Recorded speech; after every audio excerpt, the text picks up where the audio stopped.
இயேசு உங்களை நேசிக்கிறார். பிரியமானவர்களே, இந்த நாளில் ஆண்டவர் நம்மளோடு பேசும்படியாய் வேதத்திலிருந்து ஒரு வசனத்தை கூட வாசித்து ஆண்டவர் நமக்கு கற்றுக் கொடுக்கக்கூடிய ஆண்டவர் நம்மளோடு பேசுகிற காரியத்தை பார்ப்போம். அது எபிரேயர் புஸ்தகம் 3வது அதிகாரம் 9வது வசனம் இப்படியாக சொல்லுகிறது. அங்கே உங்கள் பிதாக்கள் என்னை சோதித்து என்னை பரீட்சை பார்த்து 40 வருஷ காலம் என் கிரியைகளை கண்டார்கள். அங்கே உங்கள் பிதாக்கள் என்னை சோதித்து பரீட்சை பார்த்து 40 வருஷம் என்னுடைய கிரியைகளை கண்டார்கள்.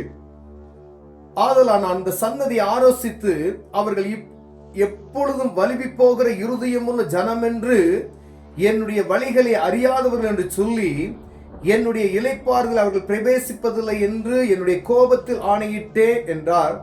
சகோதரரே, ஜீவனுள்ள தேவனை விட்டு விலகுவதற்கு ஏதுவான அவிசுவாசமுள்ள பொல்லாத இருதயம் உங்களில் ஒருவனுக்கு இராதபடிக்கு நீங்கள் எச்சரிக்கையாய் இருங்கள் என்று வேதம் சொல்லுகிறது. பிரியமானவர்களே, இஸ்ரவேல் ஜனங்கள் ஆண்டவர் வழி நடத்தி வந்த அற்புதமான காரியங்கள் 40 வருஷம் அவருடைய இருதய கடினத்தின் நிமித்தமாய் சில நாட்களுக்குள்ள கடந்து செல்ல வேண்டிய ஒரு பாதையை 40 ஆண்டுகள் ஆண்டவர் அவர்களை வழிநடத்தி வருகிறார். அநேக நேரங்கள்ல ஆண்டவர் நம்மளை இடுக்கமான வாசல் வழியாய் நடத்துகிறதை நாம் அறிந்திருக்கிறோம். ஏன் இந்த நெருக்கம், ஏன் இந்த பாடுகள்?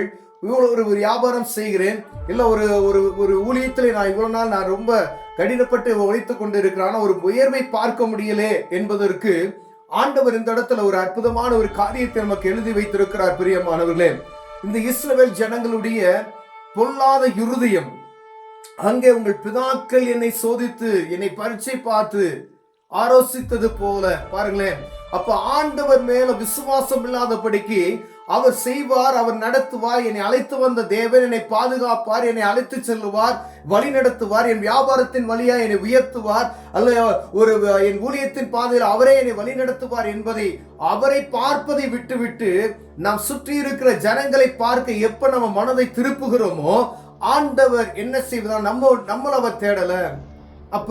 அப்ப உடனே ஆண்டவர் என்ன செய்யறாரு பாருங்களேன், கை விட்டுறாரு பாருங்களேன். ஆண்டவர் சொல்றாரு, விட்டு மோசே, இவங்களெல்லாம் அழிச்சு போட்டுறேன் அப்படின்னு சொல்றாரு ஆண்டவர்.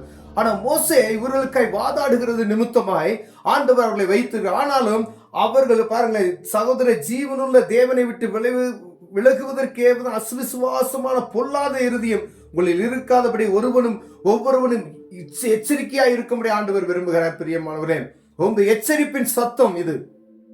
நம்ம நினைப்போம், ஐயா அது ஒரு பெரிய ஒரு ஆசீர்வாதத்தை ஈஸியா நான் சம்பாரிச்சுட்டு போயிருவேனே, நீங்க அப்படி நினைக்கலாம்.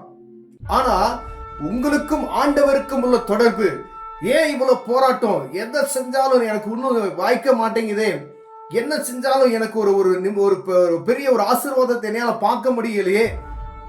ஏதோ ஒரு காரியம், ஒரு ஒரு பலவீனமா இருக்கலாம், ஏதோ ஒரு காரியம் உங்களை போட்டு துன்பப்படுத்தி கொள்கிற ஒரு பூரணப்படுத்தப்படாதபடி காரியம் இருக்கிறது. பிரியமானவர்களே, அப்படிப்பட்டதான காரியத்துக்கு ஆண்டவர் சொல்கிறார் பாருங்க, இந்த இஸ்ரவேல் ஜனங்களை நான் அழைத்து வந்தேன், அவர் தான் அவங்களை அழைத்தார், அவர் தான் நம்மளை வழிநடத்தி வந்தார். இயேசு என்ற இரட்சகரை அறிந்து கொண்டோம்.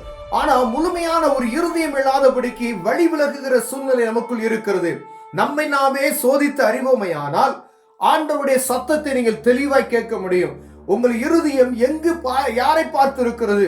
ஏதோ ஒரு குறிப்பிட்ட மனிதனை நோக்கி இருக்கிறதா, இல்ல உங்க வியாபாரத்தை பார்த்து இருக்கிறதா, இல்ல எதை பார்த்து இருக்கிறதை நாம் அறியும்படி ஆண்டவர் உங்களோடு என்னோடு பேசுகிறார். பிரியமானவர்களே, ஒருவேளை அழைத்து வந்த தேவன், வியாபாரத்தை ஆரம்பித்த தேவன், ஆண்டவர் உங்களுக்கு ஊழியத்தை ஆரம்பிக்க வைத்த ராஜாதி ராஜா, அவரை நீங்க பார்ப்பதை விட்டு உங்கள் விசுவாசியை நீங்கள் பார்ப்பீர்கள், ஆனால் நீங்கள் ஆண்டவருக்கு துரோகம் செய்கிறீர்கள் என்று அர்த்தம். பிரியமானவர்களே, இப்ப ஆண்டவர் உங்களுக்காக வாதாட முடியாத அந்த இடத்துல அவர் உதவி செய்வதை நிறுத்தி விடுவார். பிரியமான இஸ்ரவேல் ஜனங்களுக்கு அவர் அழைத்து வந்த பாதைகள்ல என்ன செய்யல, ஒரு 40 ஆண்டு காலமாய் வழிநடத்து. யாரும் உள்ள இஸ்ரவேலுக்குள்ள கானான் தேசத்துக்குள்ள உள்ள போக முடியாத ஒரு சூழ்நிலை, ஆண்டவர் எல்லாத்தையும் அழித்து போட்டு விட்டார். இப்ப ஆண்டவர் விரும்புகிற அந்த ஒரு வைராக்கியம், ஆண்டவர் என்னை அழைத்தார், அவர் எதிர்பார்க்கிற ஒரு விருப்பம், அவர் விருப்பத்தை ஒரு மணவான் ஒரு மணவாட்டிக்கு எவ்வளவு விருப்பமாய் அவளை நோக்கி இருக்கிறானோ அதே போல ஆண்டவர் பரிசுத்தமாய், நீ எனக்கு மட்டும்தான், அவரை மாத்திரமே நீ நோக்கி இருக்கணும் அப்படின்னு நீங்க விசுவாசிச்சீங்க அப்படின்னா அவர் வழி நடத்துகிற விதமே வித்தியாசமா இருக்கும் பிரியமானவர்களே. இந்த ஜனங்கள் இருதயத்தை கடினப்படுத்தி ஒரு குறிப்பிட்ட நாட்களுக்குள், ஒரு 40 நாட்களுக்குள்ளோ ஒரு குறிப்பிட்ட நாட்களுக்குள் போக வேண்டிய இடத்திற்கு 40 ஆண்டு காலம் அவர்களை ஆண்டவர் வழி நடத்தி பார்க்கிறார். வணங்கா கருத்துள்ள ஜனங்கள் 40 ஆண்டு எப்படியெல்லாம் ட்ரைனிங் கொடுத்துட்டார். அற்புதங்களை செய்து பார்த்துட்டாரு, அதிசயங்களை செய்து பார்த்துட்டார். ஆனா அவங்க இருதயம் மீண்டுமாய் கடினப்படுத்துகிறது பாருங்களேன். அதே போலதான் இந்த நாளிலும் நாமும் அப்படி இருக்கிறோமா என்பதை பார்க்கும்படியாய் உங்களோடும் என்னோடும் ஆண்டவர் பேச. நம்ம அநேக நேரங்களில் இப்படிதான் செய்கிறோம். அழைத்த தெய்வனை, அழைத்த ஆண்டவரை மறந்து போகிறோம். ஒரு தேவையான மனிதனை நோக்கி பார்க்கிறோம். அவரை பார்க்கிற இருதயம் நமக்குள் வறுமையானால் ஆண்டவர் கைவிடாதவர் பிரியமானவர். எப்படிப்பட்டதான பிரச்சனையா இருக்கலாம், முழு இருதயத்தோடு நீங்கள் அவர்களை தேடுவீர்களானால் அவர் சகலத்தை மாற்ற வல்லமையுள்ளவர். நீங்க நினைக்கலாம், ஐயோ இது மலை போல காணப்படுது. இஸ்ரவேல் ஜனங்கள் எரிகோ முன்னாடி நின்று பார்க்கிறாங்க, ஐயோ இதை புண்ணு செய்ய முடியாதே, 7 ரதங்கள் சுத்தி ஓடக்கூடிய இப்படிப்பட்டதான ஒரு இடத்துல வந்து எங்களை நிறுத்தி வைத்திருக்கிறார்களே, ஒன்னும் செய்யல. அவர்கள் துதித்தார்கள், இடிந்து விழுந்தது. பிரியமானவர்களே, ஆண்டவரை துதிங்க, அவரை நோக்கி பாருங்க, அவருக்கு முதலிடம் தாங்க, அவரை மாத்திரம் நம்புங்க. அப்ப ஆண்டவர் என்ன செய்வார்? உங்களுக்காய் அவர் வழக்காடுவார், உங்களுக்காய் அவர் பரிந்து பேச, உங்களுக்காய் அவர் எல்லா காரியத்தையும் செய்ய வல்லமையுள்ளவராய் இருக்கிறார். பிரியமானவர்களே, அவர் விரும்புகிற காரியம், என் பிள்ளை என்னையதான் பார்க்கணும். ஒருவேளை நம்முடைய பிள்ளைகள் பக்கத்து வீட்டுல இருக்கக்கூடிய ஒரு மனிதனை பார்த்து அப்பான்னு சொல்ல உங்களுக்கு மனசு எப்படி இருக்குன்னு யோசித்து பாருங்களேன். உங்களை பார்க்காதபடி பக்கத்துல இருக்கக்கூடிய ஒரு மனிதனை பார்த்து அப்பான்னு கூப்பிடுச்சு எவ்வளவு இருதயம் பாதிக்கப்படும் பாருங்களே. அப்ப நம் மனிதனா இருக்கிற நமக்கு இப்படிப்பட்டதான ஒரு கடினமான ஒரு கோப எரிச்சல் உள்ள ஒரு இருதயம் நமக்குள் வறுமையானால், வானத்தையும் பூமியை உண்டாக்கினவர், அண்ட சராசரங்களை சிருஷ்டித்தவர், அவருடைய சாயலாய் நாம் உருவாக்கினவர், அவர் நான் உன்னை அழைச்சேன், நீ என்னைய பார்க்கலையே, நீ யாரையோ பார்க்கிறியே அப்படின்னு சொல்லி ஆண்டவர் நினைச்ச மனவேதனைப்படுகிறார். பிரியமானவர்களே, அநேக நேரங்களை நம்ம சோர்ந்து போகிறோம், ஒன்னும் செய்ய முடியல, என்ன செய்யறது அப்படின்னு சொல்லி. ஆனா ஆண்டவர் என்ன சொல்றாரு பாருங்க, ஆண்டவரை நீங்க தேடாதபடிக்கு பிறருக்கு முக்கியத்துவம் கொடுக்குறீங்க. அதான் ஆண்டவர் என்ன அந்த இஸ்ரவேல் ஜனங்களை முன்மாதிரியை உங்கள் பிதாக்கள் செய்தது போலவே இருதயத்தை நீங்கள் கடினப்படுத்தி கொண்டே இருக்கிறீங்களே. எவ்வளவு நாட்கள் மீண்டுமாய் எவ்வளவு வேத புத்தகத்தை ஆரம்பத்திலிருந்து நம்ம படிச்சுட்டு வரும்பொழுது பாத்தீங்க அப்படின்னு சொன்னா ஒவ்வொரு காரியமும் ஜனங்கள் அவங்களுடைய இருதய கடினம், ஆண்டவர் திருப்பி மனமிறங்குவார், ஒரு அற்புதம் செய்வார், மீண்டும் என்ன செய்வாங்க, அவங்க இருதய கடினப்பட்டு விடும்.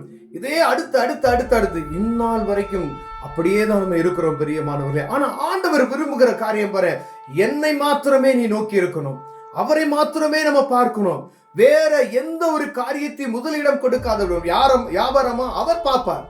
முதல்ல தேவனுடைய ராஜ்யத்தையும் அவருடைய நீதியும் தேடுவீர்கள் ஆனால் ஆண்டவர் உங்களை ஆசீர்வதிக்க வல்லமையா இருக்கார். நீங்க எந்த காரியத்தினாலும் அவரை நோக்கி பாருங்க, அவர் அற்புதம் செய்வார். நம் முற்பிதாக்களை போல கடின இருதயம் உள்ளவர்களாய் காணப்படுவோம் எனால் அந்த கானான் தேசத்துக்குள்ள, அந்த பரம ராஜாவினுடைய அந்த பரலோக ராஜ்யத்துக்குள்ள போகப்படாதபடிக்கு தடை பண்ணி போடுவார். யாரும் பாருங்க, முன்னால இருந்த எல்லாருமே மூப்பர்கள் எல்லாரும் நினைச்சாங்க கானான் தேசத்துக்குள்ள உள்ள நுழையாதபடிக்கு எல்லாம் அழிக்கப்பட்டு போய்விட்டார்கள். அந்த ஆசீர்வாதத்தை அவர்கள் சுதந்திரித்துக் கொள்ள முடியல. பிரியமானவர்களே, அப்ப பாருங்க, தேவன் விரும்புகிற இருதயம் எனக்குள்ளும் உங்களுக்குள்ளும் இருக்கிறதா என்று பார்க்கும்படியாய் ஆண்டவர் உங்களோடும் என்னோடு பேசிக் கொண்டிருக்கிறார். நம்ம முற்பிதாக்களை போல கடின இருதயம் நமக்குள் இருக்குமே. ஆண்டவரே, என் இருதயத்தை சதையான இருதயத்தை மாத்து, இந்த கல்லான இருதயம் ஆண்டவரே, இந்த இருதயத்தை சதையான இருதயமாய் மாத்துங்க ஆண்டவரே. நீர் என்னை அழைத்தீர், என்னை ஆண்டவரே நீரே நடத்தீர் என்று சொல்லுவீர்களானால் ஆண்டவர் உங்களை ஆசீர்வதிக்க வல்லமையுள்ளவராக இருக்கிறார். கண்களை மூடும் ஜெபம் செய்வோம். அன்பு தகப்பனே, ஆண்டவரே, எங்களால் முடியாத ஆண்டவரே, மாம்சம் எங்களை ஆண்டவரே அநேக நேரங்கள்ல ஆண்டவரை தள்ளுகிறது. ஆண்டவரை கர்த்தர் எங்களை பலப்படுத்துவீராக, ஆசீர்வதிப்பீராக. ஆண்டவரை பற்றி கொடுக்கிற இருதயத்தை தாங்க ஆண்டவரே. நாங்க கரம் பிடித்தா விட்டுருவோம், நீங்க எங்க கரத்தை பிடிங்க. இயேசுவின் நாமத்தில் பிதாவே, ஆமென்.